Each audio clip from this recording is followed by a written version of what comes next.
Okay, now just pause right there. I'm gonna zoom in and there's the walker, way back there. That's amazing. I know. Is that the farthest you've walked? Yeah, pretty much. The longest distance. I mean, like I said, I always knew that I could really do it. But I've never really attempted, you know.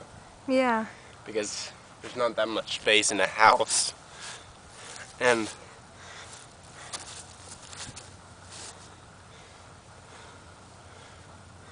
You're a little out of breath. just a little bit, but That's not that bad.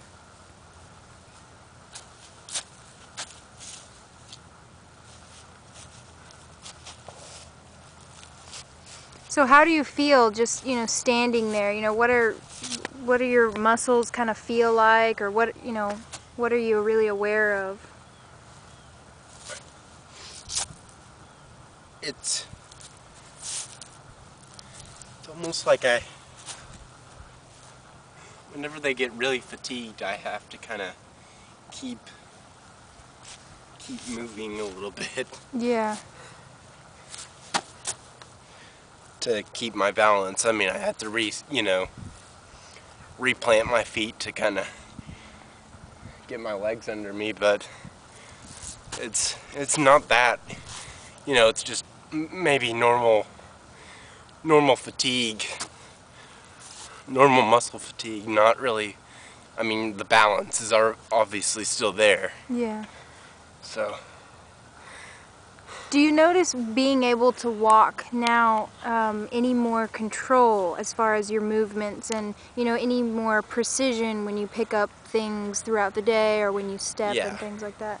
yeah, that seems to have improved a lot too. Just normal actions, even on the walker.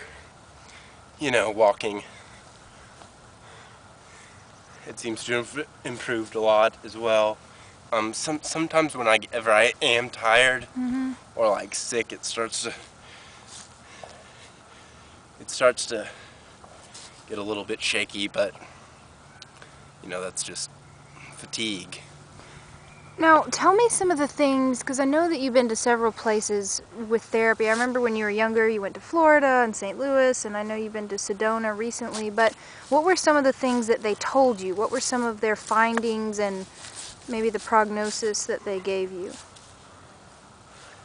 It was, they really didn't say. Are you talking about just the doctor?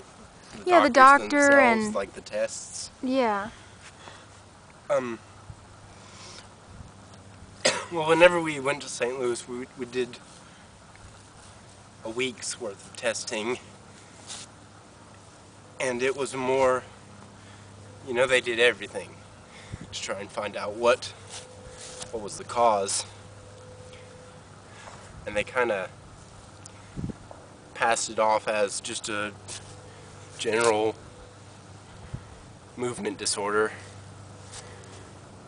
Sorry, I'm trying to think and talk. That's okay, and, that's all right. And breathe and control everything. I was just thinking to myself, like, this is amazing that we're just, we take for granted being able to stand still for so long, but, this is amazing for you to be standing this whole time, and we don't think about, I'm standing here holding this camera filming, and it's no big deal for me to think and talk and process and all these things, but for you, you're having to, think about your foot positioning and your hands and the balance, and you can tell. Keeping everything kind of straight is, but it's all part of learning all this. Yeah, and we don't. Because I have to, I have to somewhat put some effort into it, because it's not gonna, correct itself. Yeah. But. Well, it is. It's a learning process, and most of us are doing what you're doing when we're 2 and 3 years old. Yeah. And so now you're just not at 22 years old. Yeah. It's kind of unusual, but I'm glad that it's happening. Yeah. Better late than never, right? Yeah. Well, I got this scar on my eyebrow from walking around and stumbling and falling and hitting myself on the coffee table. So you could very well be getting some scars on your face. And oh, what happened, Ryan? Well, well, yeah, I mean, I've had and... several bruises, you know, just random bruises from just hitting things because, you know, it is how you learn. You have to kind of fall down sometimes to learn how to walk. And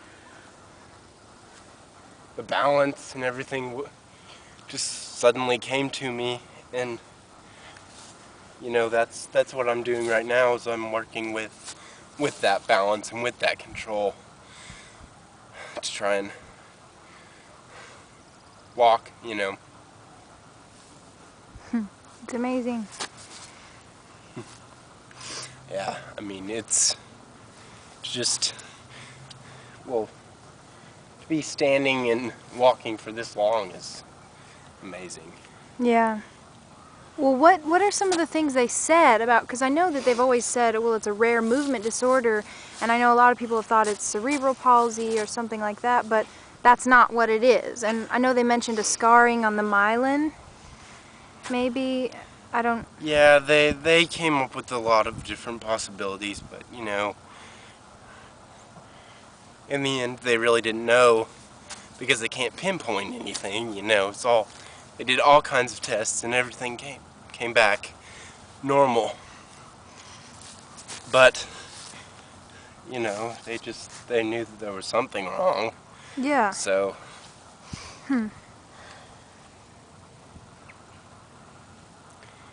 It was all really speculation, you know, with all that stuff. They kind of... Just trying to give you an answer. Yeah. So. Well, so are you wanting to walk back now? Or are you good standing here for a while? I think we can walk back. Okay.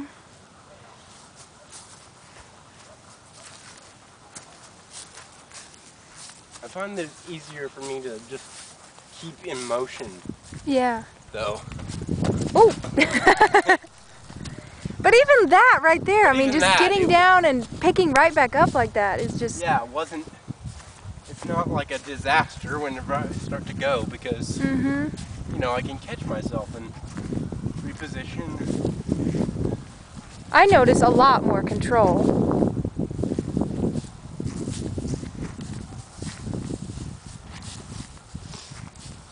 So do you have to think about, you know, pointing your feet and, you know, making that heel-toe motion? And not really. That's amazing. It's more I have to keep thinking about my shoulders and just keeping them back. But as far as the legs,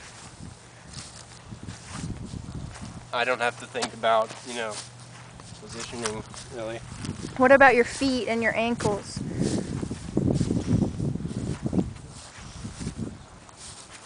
Sometimes, like when I get tired, like this. You may have to edit. Edit. Let's see.